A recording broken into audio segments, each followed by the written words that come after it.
Eto guys, sa mga walang pambiling Starlink Ethernet adapter, pwede na to. Pang budget meal lang. Siguro around 800 plus nakuha ko to.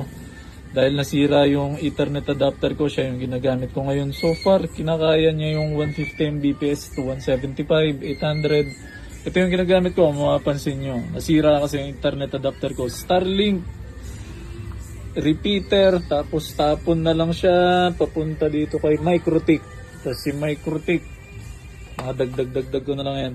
Kinakaya niya tong 4 na piso wifi, tapos 1, 2, 3, 4, 5 client, 6, 7 client, 4 na piso wifi.